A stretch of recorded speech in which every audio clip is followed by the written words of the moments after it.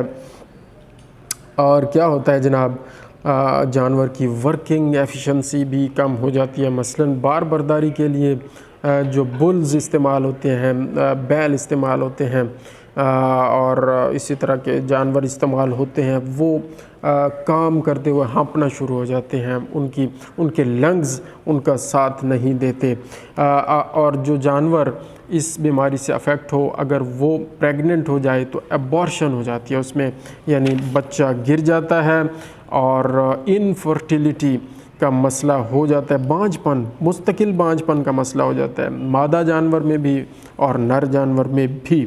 اور جو کافز ہوتے ہیں، چھوٹے بچے ہوتے ہیں، میں نے بتایا 1 مہینہ 2 مہینہ 3 مہینے تک، وہ بہت زیادہ متاثر ہوتے ہیں اور مر جاتے ہیں۔ اس کے علاوہ اب اگر جانور ایبورٹ نہیں کیا اور اس کا بچہ نہیں گرا، پھر اگر کوئی بچہ وہ آ بھی گیا، ڈیلیوری ہو گئی، تو وہ بچہ ساری زندگی بیمار رہتا ہے، اور پھر اس سے آگے نسلیں جو آنی ہیں وہ بیمار نسلیں آتی ہیں، اور ہمیں وہ پروڈکشن نہیں ملتی جو ملنی چاہیے۔ یہ تھے اس کے economic effects F M D virus کے۔ اب ہم بات کرتے ہیں ایپیڈیمیالوجی پہ، تھوڑی سی epidemiology of F M D virus پہ بات کرتے ہیں۔ That is this virus is present in Asia and also in all over the world. In all over the world سے مراد یہ ہے کہ کچھ ہی کنٹریز ایسے ہیں جو ایف ایم ڈی فری ہیں نیچرلی، یا پھر ان کو ویکسین کے ذریعے ایف ایم ڈی فری کیا گیا ہے، تو ان میں نیوزی لینڈ ہے جیسے، اور 1-2 اور کنٹریز ہیں، ان کے نام سامنے آئیں گے، ناروے ہے، کیونکہ وہاں کے کچھ حالات ہی ایسے ہیں اور وہاں کا ٹیمپریچر ایسا ہے کہ وہاں یہ وائرس نہیں پہنچ سکا۔ شکر ہے، اچھی بات ہے۔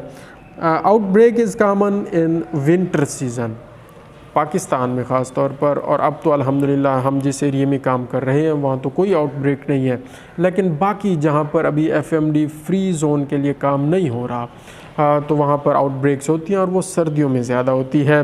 کیٹل میں act as carrier after recovery, اور جس گائے کو یا بفلو کو ایون اگر یہ بیماری آئی ہے تو یہ وائرس ان کے بلڈ میں رہ جاتا ہے، اور وہ شیڈ ہوتا رہتا ہے، یعنی کہ گوبر کے ذریعے، دودھ کے ذریعے، ان کے لعاب کے ذریعے یہ وائرس شیڈ ہوتا رہتا ہے، اور یہ جو جانور ہیں ریکوری کے بعد کیریئر کے طور پر کام کرتے ہیں، یعنی ایسے جانور کے طور پر کام کرتے ہیں کہ ان کے اندر وائرس ریزرو رہتا ہے اور کئی سال تک رہتا ہے، اور وہ بھی ہم ہو سکتا ہے آگے ذکر آ جائے کہ کتنا عرصہ تک یہ جانور کے اندر رہتا ہے یہ virus. Cattell is an indicator of F M D and pigs are the amplifier of F M D. Cattell کو چیک کریں اور اس کا بلڈ اگر چیک کریں اور اس کی اینٹی باڈیز چیک کر لیں تو اس سے پتہ چل جاتا ہے کہ وائرس سرکولیٹ کر رہا ہے یہاں ایریا میں یا نہیں، اور اسی طرح پگز جو ہوتے ہیں وہ ایف ایم ڈی کو ایمپلیفائی کرتے ہیں، اس وائرس کو بڑھاتے ہیں، بڑھاوا دیتے ہیں، نشو و نما ان میں زیادہ ہوتی ہے اور یہ زیادہ پھیلاتے ہیں۔ اور شیپ جو ہوتی ہیں، sheep are the maintenance are called as maintenance of F M D. Sheep جو ہوتی ہے، بھیڑ جو ہوتی ہے، اس میں ایف ایم ڈی مینٹین، یعنی foot and mouth disease virus ان کے اندر برقرار رہتا ہے، مینٹین رہتا ہے۔ ٹرانسمیشن کی اگر ہم بات کریں، یہ وائرس پھیلتا کیسے، تھوڑا سا پہلے بھی بتایا مزید کہ یہ اسپریڈ بہت زیادہ جلدی سے ہوتا ہے اور کانٹیکٹ کے ذریعے ہوتا ہے۔ مثلاً کہ کیا ہوتا ہے ود سیکریشنز اینڈ ایکسکریشنز، جس جانور کو یہ بیماری آ چکی ہے اس کی جو رطوبات ہوتی ہیں سیکریشنز ہوتی ہیں اور ایکسکریشنز ہوتی ہیں، ایکسکریشنز میں یورین ہے، ملک ہے، فیسز ہے، سلائیوا ہے، اور باقی جو چیزیں ہیں اس کی ایکسکریشنز ہیں وہ افیکٹ زیادہ ہوتی ہیں انفیکٹڈ اینیملز کی۔ ہاں بھائی فیضان کو دیو نہ دوائی چھوڑ دے یار کو۔ اچھا جی، تو یہ ساری چیزیں ہیں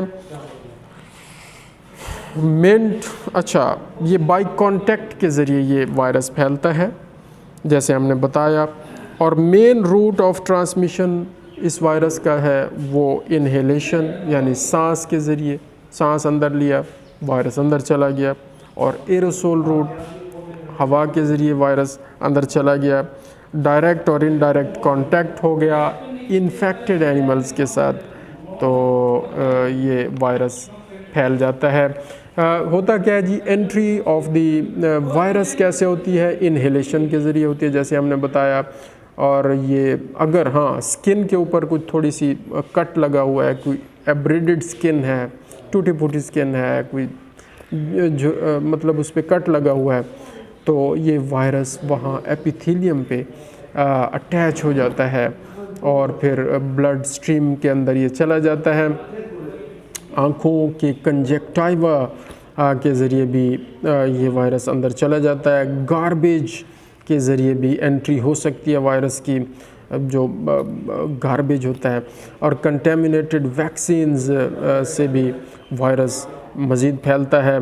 اگر ویکسین ہی کنٹیمنیٹڈ ہو گئی ہے، مثلاً اس میں وائرس لائیو ہے تو یہ پھیل جائے گا، اور انسیمینیشنز، اگر فرض کیا ایسا بل ہے جس کو یہ بیماری پہلے آ چکی تھی اور اس بل کا سیمن اگر کسی کاؤ میں چلا گیا ہے تو اس میں بھی وائرس آگے پھیل جائے گا۔ میکینیکل ٹرانسمیشن بھی ہوتی ہے، یہ ہم ٹرانسمیشن پہ بات کر رہے ہیں، ٹھیک ہے نا جی۔ Mechanical transmission of the FMD virus میں also occur with wild animals like, جیسے ہم نے بتایا ہیج ہاگس ہیں، اینٹیلوپس ہیں، ڈیئر بھی اس میں شامل ہے، ایلیفینٹس بھی اس میں شامل ہیں۔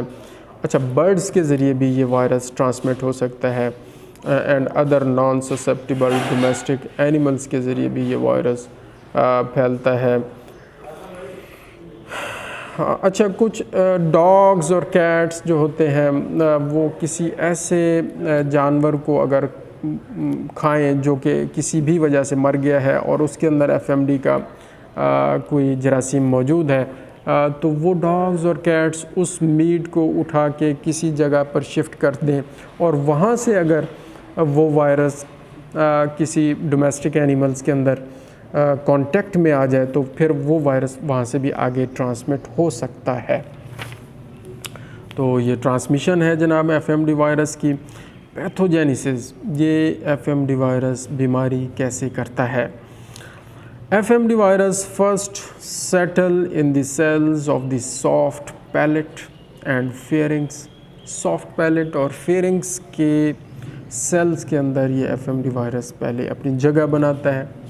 Invasion of the basal layer of stratified epithelium of the mucous membrane of the tongue, اور یہ میوکس میمبرین جو ہوتی ہے زبان کی، اس کی جو ایپیتھیلیم ہوتی ہے اس میں یہ انویڈ اس کو کر لیتا ہے اور کیا کرتا ہے جی، وہاں پر پھر بلڈ سٹریم میں آ گیا اور پھر ملٹیپلائی کرنا شروع ہو گیا، اور پھر سیلز کے اندر اس کی گروتھ بڑھنا شروع ہو گئی، اور جب یہ گروتھ بڑھتی ہے تو پھر چھالے بن جاتے ہیں، ویسیکلز بن جاتے ہیں، بلسٹرز بن جاتے ہیں، اور جب گروتھ حد سے زیادہ بڑھتی ہے اس کے اندر کا پانی حد سے زیادہ بڑھتا ہے، چھالے کے اندر کا چھالا پھٹ جاتا ہے، اور پھر کیا ہوتا ہے جی، اور پھر یہ وائرس مزید آگے پھیلنا شروع ہو جاتا ہے، اور اس طرح یہ مزید آگے چھالے چلے جاتے ہیں۔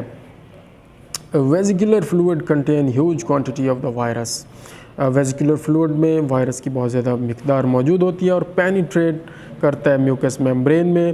Virus enters lymphatics and blood circulation, from blood virus reach to the site of the پری ڈائلیکشن. تو پھر یہ بلڈ اسٹریم میں جو وائرس ہوتا ہے وہ پھر جہاں پر اس وائرس نے اٹیک کرنا ہے، اور اٹیک کی جگہ وہی ہے جو ایپیتھیلیم ہوتی ہے، جہاں جہاں اس کو اسٹریٹیفائڈ ایپیتھیلیم ملے گی، بکل کیویٹی کے اندر، کھروں کے اندر، ٹیٹس کے سائڈوں پہ، ٹیسٹیز کے اوپر، تو وہاں پر یہ وائرس چھالے بنا دیتا ہے. تو کیا ہوتا ہے جی؟ Vesicles rupture leaving raw surface and heal in few days. تو ویزیکلز کچھ دنوں میں ہیل ہو جاتے ہیں اگر ان کی پراپر کیئر کی جائے. وہاں پر سومو جیل لگائیں، وہاں پر بورک ایسڈ اور گلیسرین مکس کر کے لگائیں، اور کھروں پہ اگر جو زخم ہو گئے ہیں وہاں پر پوٹاش پر میگنیٹ جس کو کہتے ہیں KMnO4 کا سلوشن بنا کے وہ اس سے دھونے چاہیے کھر. اور دیسی ریمیڈیز بھی ہیں کہ نیم کے پانی سے کھروں کو دھو لیں تو اس سے بھی بہتر ہو جاتا ہے. تو اس طرح یہ ہوتا ہے جس سیکنڈری بیکٹیریل انفیکشنز بھی ہونے کا خطرہ موجود ہوتا ہے کہ جہاں پر وائرس نے اٹیک کیا ہے، زخم بن چکے ہیں، چھالے بن چکے ہیں، تو وہاں پر بیکٹیریا نے بھی حملہ کر دینا ہوتا ہے اور مزید ڈیمیج ہو سکتا ہے.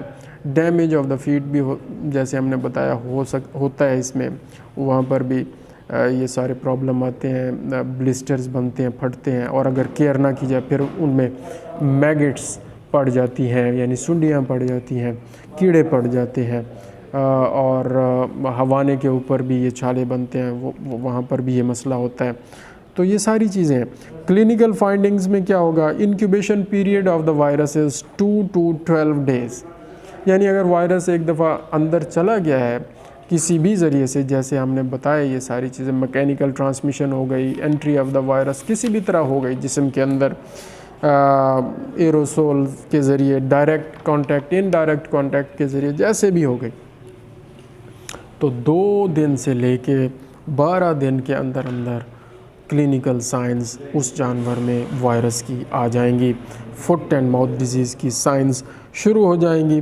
Severity of the infection depends upon the strains of the virus and immunity status. کہ اگر قوت مدافعت جانور کی اسٹرانگ ہے تو پھر سائنز کم آئیں گی، اور جو انٹری ہوئی ہے سیروٹائپ او کی وجہ سے جو کلینیکل سائنز آتی ہیں وہ کچھ زیادہ سیویئر آتی ہیں، سیروٹائپ اے کی وجہ سے بہت کم آتی ہیں. یہ ہم نے ریسرچ کی ہے اس پہ، تو اس کا نتیجہ یہی ہے. اور اسی طرح سیروٹائپ ایشیا 1 کی کچھ درمیانی طرح کی کلینیکل سائنز آتی ہیں. اس کا مطلب وہی بخار کا آنا، چھالوں کا بننا، منہ میں چھالوں کا پھٹ جانا، اور پھر یہ سارا کچھ. اور اس کی وجہ سے کیا ہوتا ہے؟ بخار جو ہوتا ہے 104 سے 106 تک چلا جاتا ہے. بلڈ کے اندر وائرس پھیل رہا ہوتا ہے جس کو وائریمیا کہتے ہیں. بھوک لگنا بند ہو جاتی ہے، جانور ڈپریس ہو جاتا ہے. پینفل اسٹوماٹائٹس، منہ کے اندر بڑا زیادہ درد اور زخم، اور جانور کھا پی بالکل نہیں سکتا. کراس بریڈ ایگزوٹک اینیملز زیادہ اس بیماری میں سفر ہوتے ہیں کیونکہ ان کی امیونٹی اتنی زیادہ اسٹرانگ نہیں ہوتی. لوکل جو بریڈز ہوتی ہیں وہ کم اس بیماری سے متاثر ہوتی ہیں، اور وہ ذرا اس بیماری کو برداشت کرنے کی صلاحیت ان میں بہت بہتر ہوتی ہے کراس بریڈ اور ایگزوٹک جانوروں کی نسبت. پروفیوز سیلیویشن ہوتی ہے، ڈرولنگ آف دی سلائیوا جیسے ہم نے بتایا. اچھا، ویزیکلز جو چھالے بنتے ہیں 1 سے 2 سینٹی میٹر کے ہوتے ہیں. وہ ساری چیزیں وہی دوبارہ سے ہم ریپیٹ نہیں کرنا چاہتے. اس میں یہ ہے کہ ہیلنگ آف دا ایروینز کیسے ہوگی؟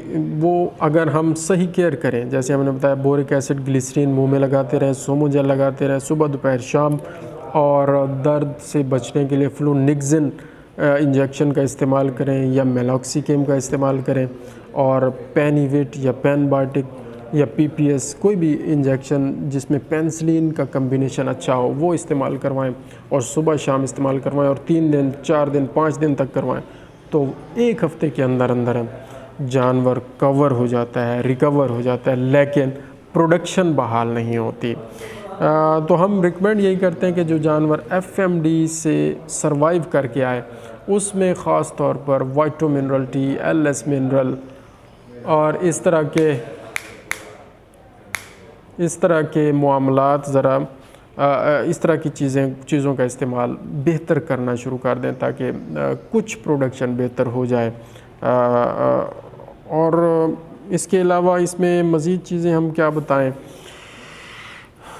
جو ویزیکلز ٹیٹس پر بنتے ہیں اس سے میسٹائٹس ہو جاتا ہے، ایبارشن کے مسائل بھی ہوتے ہیں جانوروں میں، اور ماربیڈیٹی ہم نے بتایا 100% ہے۔ پوسٹ ایف ایم ڈی سیکویلے پہ تھوڑی سی ہم گفتگو کر لیتے ہیں کہ ایف ایم ڈی ہو گئی، ریکوری ہو گئی، اس کے بعد کیا ہوگا۔ جیسے ہم نے بتایا پروڈکشن بالکل کم نہ ہونے کے برابر، نمبر 1۔ نمبر 2 پینٹنگ، جانور ہانپتا ہے، ٹھیک ہے جی۔ اور اس میں ہوتا یہ ہے کہ ریسپریٹری سسٹم ذرا بڑھ جاتا ہے، اس کا ایکٹیو زیادہ ہو جاتا ہے جانور کے، اینڈوکرائن گلینڈ ڈیمیج ہوتے ہیں ایکچولی، اور جو لیئنز ہوتی ہیں پیچوٹری گلینڈز میں بنتی ہیں، سو دیر از لاس آف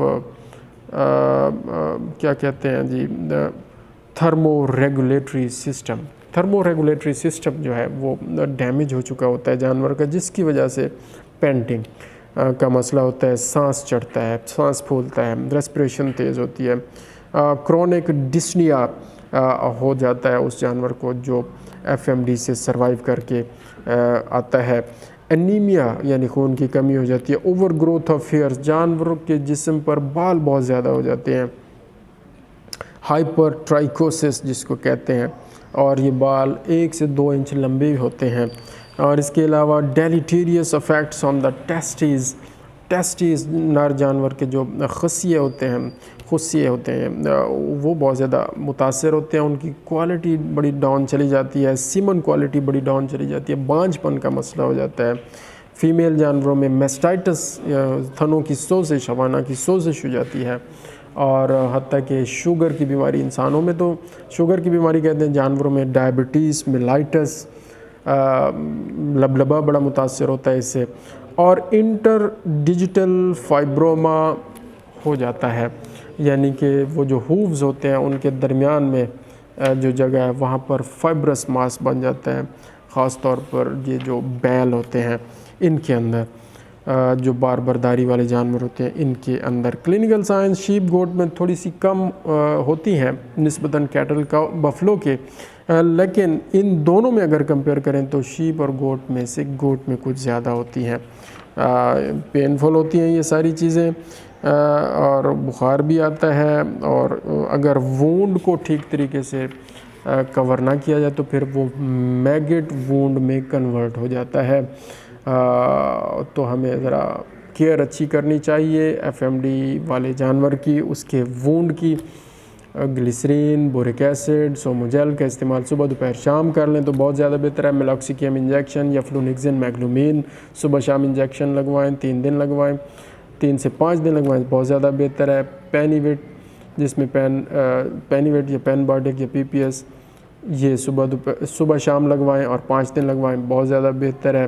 طاقت کے لیے بھی کچھ ہونا چاہیے، ایم ای وائی کام انجیکشن ہے جس میں وائٹامنس ہیں، منرلز ہیں، یہ 15 ml بڑے جانور کو یا 3 سے 4 cc چھوٹے جانور گوٹ شیپ کو لگا سکتے ہیں 3 سے 5 دن تک، یہ بھی لگواتے رہیں تو انشاءاللہ ہمارے جانور بہتر پرفارم کریں گے۔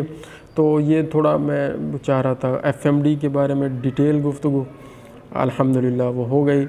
اللہ تعالی ہماری یہ کاوش نیکیوں میں شمار فرمائے، اور ہم سے کوئی غلطی ہو گئی ہے تو وہ معاف فرمائے۔ وصلی اللہ علی محمد و آل محمد وعجل فرجہم۔